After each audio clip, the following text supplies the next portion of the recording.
Hi friends, எல்லாரும் எப்படி இருக்கீங்க? இன்னைக்கு நம்ம டேஸ்டியான ரைஸ் லட்டு எப்படி செய்யறதுங்கிறத இந்த வீடியோவில் பார்க்கலாம். இது வந்து ரைஸில் செஞ்ச மாதிரியே இருக்காது, அவ்வளோ டேஸ்ட்டாக இருக்கும். நம்ம ரைஸ், எள்ளு, அப்புறம் வெல்லம் பயன்படுத்தி தான் இந்த லட்டு ரெசிபி செய்ய போகிறோம். அது வந்து நம்மளுக்கு ஹெல்த்தியாகவும் இருக்கும். இப்போ நம்ம டேஸ்டியான லட்டு ரெசிபி எப்படி செய்யறதுங்கிறத வீடியோக்குள்ளே போய் பார்த்துடலாம். 1 கப் அளவுக்கு நான் வந்து அரிசி எடுத்திருக்கேன். நம்ம நார்மல் சாதத்துக்கு யூஸ் பண்ணுற அரிசி தான். 1 ஸ்பூன் அளவுக்கு வெள்ளை எள்ளு எடுத்திருக்கேன். ஒரு பெரிய ஸ்பூனில் 1 ஸ்பூன் அளவுக்கு எடுத்துக்கோங்க. வெல்லம் 3/4 கப் அளவுக்கு எடுத்திருக்கேன். நீங்கள் எந்த கப்பில் அரிசி எடுக்கிறீங்களோ அதே கப்பில் 3/4 கப் அளவுக்கு வெல்லம் எடுத்துக்கோங்க. இப்போ நம்ம எப்படி செய்கிறதுங்கிறத பார்த்துடலாம். ஒரு பாத்திரத்தை அடுப்பில் வச்சுக்கோங்க. அதில் வந்து நம்ம எடுத்து வச்சுருக்கிற அரிசியை சேர்த்து நம்ம வறுத்துக்கலாம். அடுப்பை வந்து சிம்மிலே வச்சு வறுத்துக்கலாம்.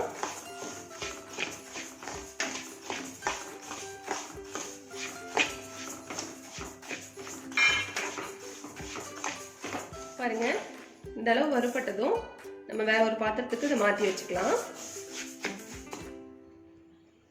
பாருங்க, வேற ஒரு பாத்திரத்தில் மாற்றி வச்சாச்சு. இது நல்லா ஆறட்டும். இப்போ அதே மாதிரி நம்ம எடுத்து வச்சிருக்கிற எள்ளும் சேர்த்து நம்ம வறுத்துக்கலாம்.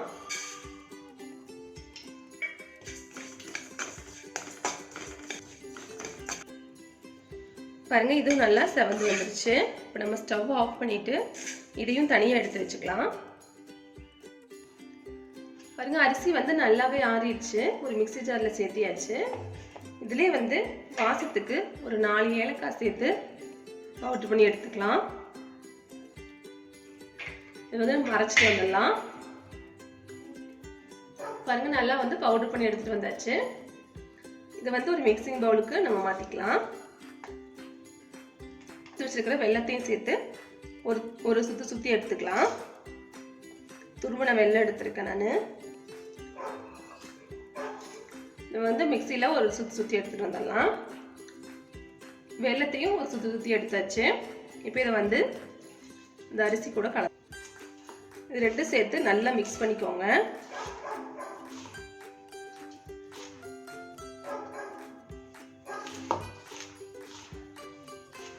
நல்லா கெட்டி எதுவும் இல்லாம நல்லா மிக்ஸ் பண்ணி விட்டுக்கோங்க.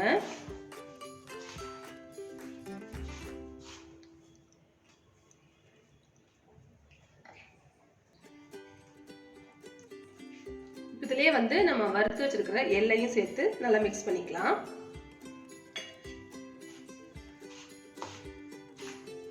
மிக்ஸ் பண்ணியாச்சு.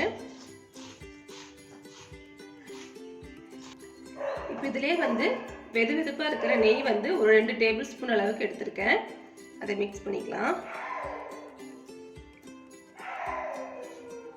உங்களுக்கு இந்த உருண்டை பிடிக்கிற அளவுக்கு எந்த அளவுக்கு நெய் தேவையோ அந்த அளவு எடுத்துக்கோங்க.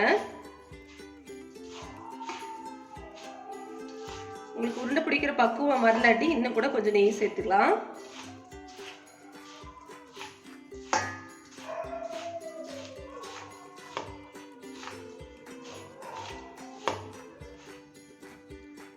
உருண்டை பிடிக்கிற கன்சிஸ்டன்சி இன்னும் வரல, அதனால இன்னொரு ஸ்பூன் கூட நெய் உருக்கி நான் சேர்த்துக்கிறேன்.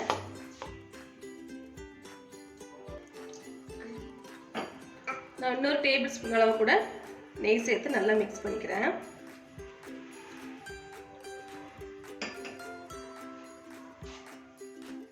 பாருங்க, நல்லா வந்து இந்த உருண்டை பிடிக்கிற கன்சிஸ்டன்சி வந்துருச்சு.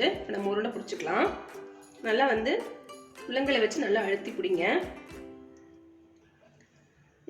நீங்கள் விருப்பப்பட்டால் இதில் நட்ஸும் கூட ஆட் பண்ணி உருண்டை பிடிச்சிக்கலாம், நல்லாயிருக்கும். பாருங்கள், இந்த மாதிரி எல்லா உருண்டைகளையும் பிடிச்சி எடுத்துக்கலாம்.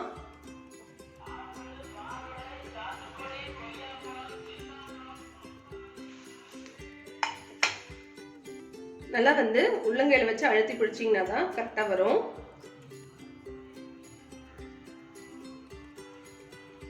ஒரு 3 டேபிள் ஸ்பூன் நெய் வந்து நம்மளுக்கு சரியா இருக்கு.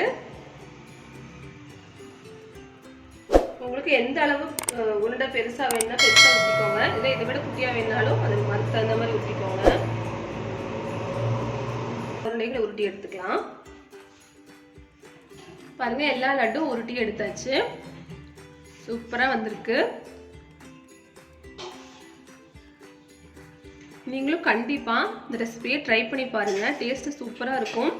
நம்மளுக்கு ரைஸில் செஞ்சதுனே சொல்ல முடியாது, அவ்வளோ டேஸ்ட்டாக இருக்கும். இந்த நம்ம எள்ளு அதெல்லாம் சேர்த்துருக்கங்காட்டி டேஸ்ட்டு வேறு லெவலில் இருக்கும். ட்ரை பண்ணி பார்த்துட்டு எப்படி வந்ததுங்கிறத உங்கள் ஃபீட்பேக்கை கமெண்ட் பாக்ஸில் சொல்ல மறந்துடாதீங்க. இந்த வீடியோ பிடிச்சிருந்தா லைக் பண்ணி, ஷேர் பண்ணி, கமெண்ட் பண்ணிக்கோங்க. மறக்காம நம்ம சேனலை சப்ஸ்கிரைப் பண்ணிக்கோங்க. தேங்க்யூ.